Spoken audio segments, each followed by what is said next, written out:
ಶ್ರೀ ಗುರುಭ್ಯೋ ನಮಃ.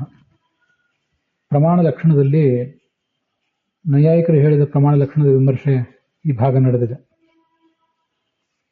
ಯಥಾರ್ಥಾನುಭವ ಸಾಧನಂ ಪ್ರಮಾಣಂ ಅಂತ ಹೇಳ್ತಾರೆ ನೈಯಾಯಿಕರು.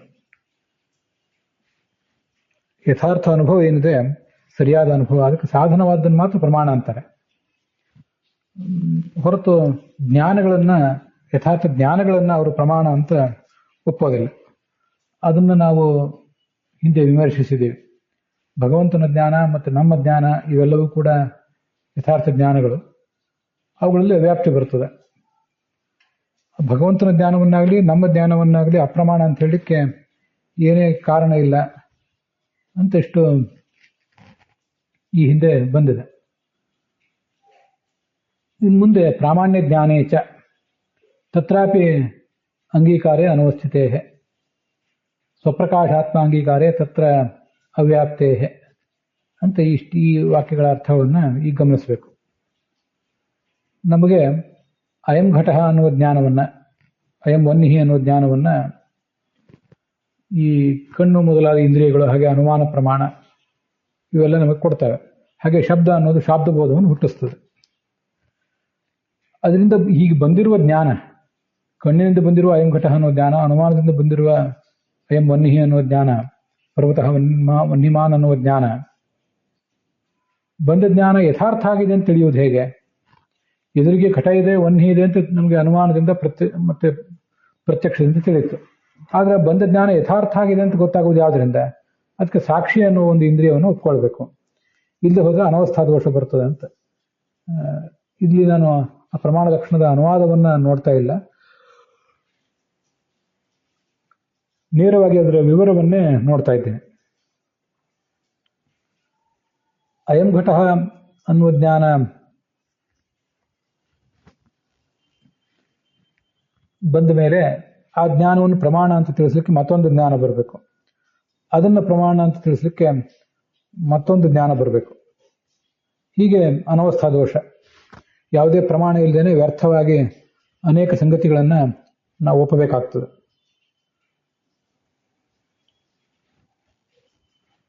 ಅಲ್ಲಿ ಒಂದು ಜ್ಞಾನ ಅಂದ್ರೆ ಅಯಂ ಘಟ ಅನ್ನುವ ಜ್ಞಾನ. ಆ ಜ್ಞಾನದಲ್ಲಿಂದ ಪ್ರಾಮಾಣ್ಯವನ್ನು ತಿಳಿದಕ್ಕೆ ಇನ್ನೊಂದು ಜ್ಞಾನವನ್ನು ಒಪ್ಪಬೇಕು. ಅದರ ಪ್ರಾಮಾಣ್ಯ ಅಂದ್ರೆ ಆ ಇನ್ನೊಂದು ಜ್ಞಾನದ ಪ್ರಾಮಾಣ್ಯವನ್ನು ತಿಳಿದಕ್ಕೆ ಮತ್ತೊಂದು ಮೂರನೇ ಜ್ಞಾನವನ್ನು ಒಪ್ಪಬೇಕು. ಹೀಗೆ ಅನಗತ್ಯವಾಗಿ ಅನೇಕ ಪರಂಪರೆಗಳನ್ನ ನಾವು ಒಪ್ಪಿದಂತಾಗ್ತದೆ. ಅದಕ್ಕಾಗಿ ಸಾಕ್ಷಿ ರೂಪವಾದಂಥ ಇಂದ್ರಿಯ, ಅದೇ ಈ ಆತ್ಮ, ಅದನ್ನ ಒಪ್ಪಬೇಕು. ಅಲ್ಲಿಗೆ ಈ ಪರಂಪರೆ ನಿಂತು ಹೋಗ್ತದೆ, ಪ್ರಮಾಣರಹಿತವಾದ ಪರಂಪರೆ ಅಲ್ಲಿ ನಿಂತು ಹೋಗ್ತದೆ ಅಂತ ಒಪ್ಪಬೇಕು. ಈ ಆತ್ಮ ಅಂದ್ರೆ ಏನು, ಹಾಗೆ ಇಂದ್ರಿಯಗಳಿಂದ ಬರುವ ಜ್ಞಾನ ಏನು, ಅದರ ಸ್ವರೂಪವನ್ನು ಒಂದು ಸ್ವಲ್ಪ ಗಮನಿಸೋಣ. ಇಂದ್ರಿಯಗಳಿಂದ ಬಂದ ಜ್ಞಾನ ಅದು ಮನೋವಿಕಾರ ರೂಪವಾದದ್ದು, ಅದನ್ನೇ ಮನೋವೃತ್ತಿ ರೂಪವಾದದ್ದು ಅಂತಲೂ ಹೇಳ್ತಾರೆ. ನಮ್ಮ ವ್ಯಕ್ತಿತ್ವದಲ್ಲಿ ಒಂದು ಜೀವಾತ್ಮ, ಒಂದು ಮನಸ್ಸು, ಮತ್ತೆ ಇಂದ್ರಿಯಗಳು ಇಷ್ಟಿವೆ. ಆ ಇಂದ್ರಿಯಗಳು ಪೂರ್ಣವಾಗಿ ಜಡವೇ, ಮನಸ್ಸಿನ ಹತೋಟಿಯಲ್ಲಿ ಇರ್ತವೆ, ಮನಸ್ಸಿನ ಮೂಲಕ ಆತ್ಮನ ಹತೋಟಿಯಲ್ಲಿ ಇರ್ತವೆ. ಆದ್ರೆ ಅವು ಪೂರ್ಣ ಜಡಗಳೇ.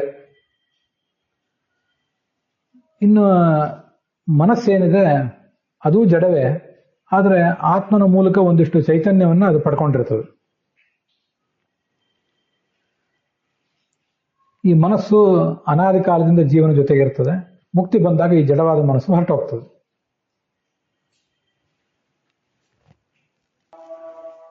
ಆತ್ಮ ಅಂತೂ ಅನಾದಿಯಾದವನೇ, ನಿತ್ಯನಾದವನೇ.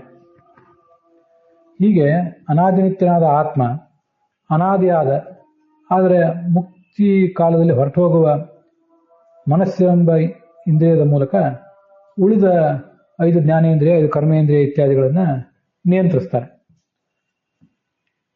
ಈ ಮನಸ್ಸಿನಿಂದ ಬಂದ ಜ್ಞಾನ ಅದು ಮನೋವೃತ್ತಿ ರೂಪವಾದದ್ದು, ಮನೋವಿಕಾರ ರೂಪವಾದದ್ದು ಅಂತೀವಿ. ಅದೇ ಅಯಂ ಘಟ ಇತ್ಯಾದಿ ಜ್ಞಾನ, ಅಯಂ ಪರ್ವತಃ ವನ್ಯಮಾನ್ ಇತ್ಯಾದಿ ಜ್ಞಾನ. ಈ ಜ್ಞಾನ ಬಂತು ಅಂತ ಆತ್ಮ ನಮಗೆ ತಿಳಿಸ್ತಾನೆ.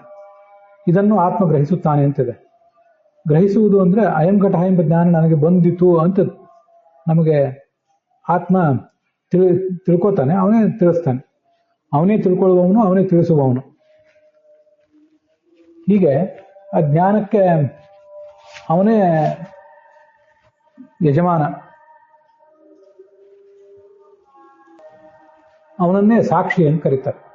ಆತ್ಮಸ್ವರೂಪವನೇ ಅವನೇ ಸಾಕ್ಷಿ, ಅವನೇ ಇಂದ್ರಿಯ.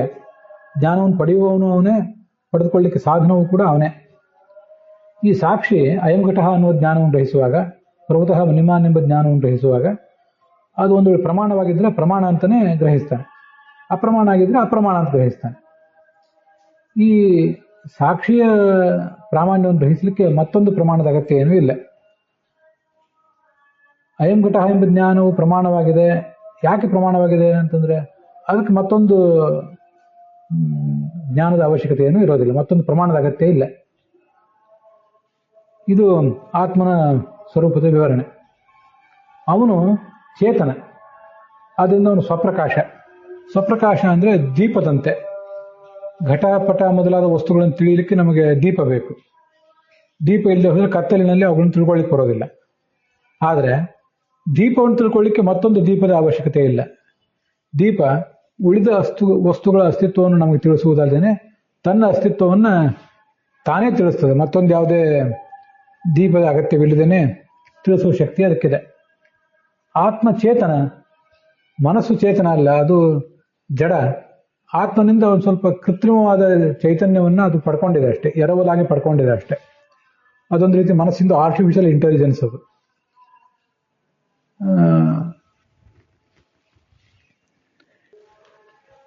ಆತ್ಮ ಪೂರ್ಣವಾಗಿ ಚೇತನ, ಆದ್ದರಿಂದ ಅವನು ಸ್ವಪ್ರಕಾಶ. ತನ್ನನ್ನು, ತನ್ನ ಪ್ರಾಮಾಣ್ಯವನ್ನು ಅವನು ತಾನೇ ಗ್ರಹಿಸ್ತಾನೆ. ಆತ್ಮನನ್ನು ಗ್ರಹಿಸಲಿಕ್ಕೆ ಮತ್ತೊಂದು ಜ್ಞಾನ ಏನು ಬೇಕಾಗಿಲ್ಲ. ಹೀಗೆ ಸಾಕ್ಷಿ ಅನ್ನುವ ಒಂದು ಇಂದ್ರಿಯ ಇದೆ, ಜೀವಸ್ವರೂಪವೇ ಸಾಕ್ಷಿ ಅಂತ ಎಲ್ಲರೂ ಕೂಡ ಒಪ್ಪಬೇಕು. ಅದು ಸ್ವಯಂ ಅನುಭವ ರೂಪ. ಅದಕ್ಕೆ ಪರಮಾತ್ಮನನ್ನು ಹೇಗೆ ಜ್ಞಾನಾನಂದ ಸ್ವರೂಪನೋ ಹಾಗೆ ಈ ಜೀವಾತ್ಮನೂ ಕೂಡ ಜ್ಞಾನಾನಂದ ಸ್ವರೂಪ. ಪರಮಾತ್ಮನ ಭಕ್ತನಾದ ಪ್ರತಿಯೊಬ್ಬ ಜೀವನೂ ಕೂಡ ಜ್ಞಾನಾನಂದ ಸ್ವರೂಪ ಅಂತ ಹೀಗೆ ಅವನನ್ನು ವರ್ಣಿಸ್ತಾರೆ. ಅವನ ಜ್ಞಾನ ರೂಪ ಹೊರತು ಜ್ಞಾನ ಸಾಧನ ಅವನಲ್ಲ. ಆದ್ದರಿಂದ ಈ ಸಾಕ್ಷಿಯಲ್ಲಿಯೂ ಕೂಡ ತಾರ್ಕಿಕರು ಹೇಳಿದ ಲಕ್ಷಣಕ್ಕೆ ವ್ಯಾಪ್ತಿ ಬರ್ತದೆ. ಸಾಕ್ಷಿಯಲ್ಲಿಯೂ ಕೂಡ ಅನ್ನೋದನ್ನೇ ಪ್ರಾಮಾಣ್ಯ ಜ್ಞಾನೇ ಚ ಅಂತ ಪ್ರಮಾಣ ಲಕ್ಷಣದಲ್ಲಿ ಚಕಾರದ ಮೂಲಕ ಹೇಳಿರೋದು. ಪ್ರಾಮಾಣ್ಯ ಜ್ಞಾನ ಅಂದರೆ ಸಾಕ್ಷಿ ರೂಪವಾದ ಪ್ರಾಮಾಣ್ಯ ಜ್ಞಾನ. ಅಯಂ ಘಟಃ ಎಂಬ ಜ್ಞಾನವು ಪ್ರಮಾಣವಾಗಿದೆ, ಅಯಂ ಘಟಃ ಎಂಬ ಜ್ಞಾನದಲ್ಲಿ ಪ್ರಾಮಾಣ್ಯ ಇದೆ ಅಂತ ತಿಳಿಸುವ ಸಾಕ್ಷಿ ರೂಪವಾದ ಜ್ಞಾನ. ಪ್ರಾಮಾಣ್ಯಸ್ಯ ಜ್ಞಾನಂ ಪ್ರಾಮಾಣ್ಯ ಜ್ಞಾನಂ. ಎಲ್ಲಿಯ ಪ್ರಾಮಾಣ್ಯ ಅಂದರೆ ಅಯಂ ಘಟಃ ಎಂಬ ಜ್ಞಾನದಲ್ಲಿನ ಪ್ರಾಮಾಣ್ಯ. ಅಯಂ ಪರ್ವತಃ ವನ್ಯಮಾನ್ ಎಂಬ ಜ್ಞಾನದಲ್ಲಿನ ಪ್ರಾಮಾಣ್ಯ. ಆ ಪ್ರಾಮಾಣ್ಯವನ್ನು ವಿಷಯೀಕರಿಸುವ ಜ್ಞಾನ ಇದು. ಅದು ಸಾಕ್ಷಿ ರೂಪವಾದ ಜ್ಞಾನ. ತತ್ರಾಪಿ ನಾವು ಹಿಂದಿನ ಅನವಸ್ಥಾ ನೋಡಿದ್ರಲ್ಲ, ಅದನ್ನೇ ಇಲ್ಲಿ ವಿವರಿಸ್ತಾರೆ. ಆ ಪ್ರಾಮಾಣ್ಯ ಜ್ಞಾನಕ್ಕೆ ಪ್ರಾಮಾಣ್ಯವನ್ನು ಹೇಳಲಿಕ್ಕೆ ಮತ್ತೊಂದು ಜ್ಞಾನವನ್ನು ಒಪ್ಪಿದರೆ ಆವಾಗ ಅನವಸ್ಥಾ ದೋಷ ಬಂದ್ಬಿಡ್ತದೆ. ಅನವಸ್ಥಾನ ತಪ್ಪಿಸ್ಲಿಕ್ಕೆ ಸಾಕ್ಷಿಯಲ್ಲಿ ಅದನ್ನು ನಿಲ್ಲಿಸಬೇಕು. ಸ್ವಪ್ರಕಾಶ ಆತ್ಮ ಅಂಗೀಕಾರೇ. ಆತ್ಮ ಸ್ವಪ್ರಕಾಶನಾಗಿದ್ದಾನೆ. ಅವನು ತನ್ನನ್ನು ಮತ್ತೆ ಅಯಂ ಘಟಃ ಪರ್ವತಃ ವನ್ಯಮಾನ್ ಧೂಮಾತ್ ಇತ್ಯಾದಿ ಜ್ಞಾನಗಳನ್ನು ಕೂಡ ಗ್ರಹಿಸ್ತಾನೆ. ಹಾಗೆ ಅದ್ರ ಪ್ರಾಮಾಣ್ಯವನ್ನು ಗ್ರಹಿಸ್ತಾನೆ, ಅದು ಪ್ರಮಾಣ ಆಗಿದ್ದರೆ. ಹೀಗೆ ಒಪ್ಪಬೇಕು. ಆತ್ಮ ಸ್ವಪ್ರಕಾಶನಾಗಿದ್ದಾನೆ ಅಂತ ಒಪ್ಪಬೇಕು. ಅಂಗೀಕಾರೇ. ಹೀಗೆ ಒಪ್ಪಬೇಕಾದ್ದರಿಂದ, ಒಪ್ಪಬೇಕಾದ ಪ್ರಸಂಗ ಇರುವುದರಿಂದ ತತ್ರ ಅವ್ಯಾಪ್ತೇ. ಆ ಆತ್ಮ ಅವನು ಜ್ಞಾನ ರೂಪನೇ ಹೊರತು ಜ್ಞಾನ ಸಾಧನ ಅಲ್ಲ. ಆದ್ದರಿಂದ ಅವನಲ್ಲಿ ಅವ್ಯಾಪ್ತಿ ಬರ್ತದೆ ಅಂತ ಅಭಿಪ್ರಾಯ. ನಾವು ಈ ಆತ್ಮ, ಮನಸ್ಸು ಮತ್ತು ಜಡವಾದ ದೇಹದ ಇಂದ್ರಿಯಗಳು ಇವೆಲ್ಲ ಏನಿವೆ, ಇವುಗಳನ್ನು ನಾವು ಒಬ್ಬ ಕಂಪ್ಯೂಟರ್ ಆಪರೇಟರ್, ಕಂಪ್ಯೂಟರ್ ಮತ್ತು ಬೃಹತ್ ಉಪಕರಣಗಳು ಇದಕ್ಕೆ ಹೋಲಿಸಿ ತಿಳ್ಕೋಬಹುದು. ಆಪರೇಟರ್, ಕಂಪ್ಯೂಟರಿನ ಆಪರೇಟರ್ ಅವನು ಈ ಜೀವಾತ್ಮ. ಮನಸ್ಸು ಅನ್ನೋದೊಂದು ಕಂಪ್ಯೂಟರ್, ಅದರಲ್ಲೊಂದು ಕೃತಕ ಬುದ್ಧಿಮತ್ತ ಇದೆ. ಆ ಕಂಪ್ಯೂಟರ್ನ ಮೂಲಕ ಬೃಹತ್ ಯಂತ್ರಗಳನ್ನು ನಿಯಂತ್ರಿಸ್ತಾನಲ್ಲ ಒಬ್ಬ ತಜ್ಞ. ಹಾಗೆ ನಾವು ನಮ್ಮ ಮನಸ್ಸಿನ ಮೂಲಕ ಈ ದೇಹವನ್ನು ಮತ್ತು ಕಣ್ಣು, ಕಿವಿ ಇತ್ಯಾದಿ ಇಂದ್ರಿಯಗಳನ್ನು, ಕೈ ಕಾಲು ಇತ್ಯಾದಿ ಕರ್ಮೇಂದ್ರಿಯಗಳನ್ನು, ಜ್ಞಾನೇಂದ್ರಿಯಗಳನ್ನು, ಕರ್ಮೇಂದ್ರಿಯಗಳನ್ನು ನಿಯಂತ್ರಿಸ್ತೇವೆ ಅಂತ ಅಭಿಪ್ರಾಯ. ಅಲ್ಲಿಗೆ ಇವತ್ತಿನ ಈ ಭಾಗ ಸಮಾಪ್ತ ಆಗಿದೆ.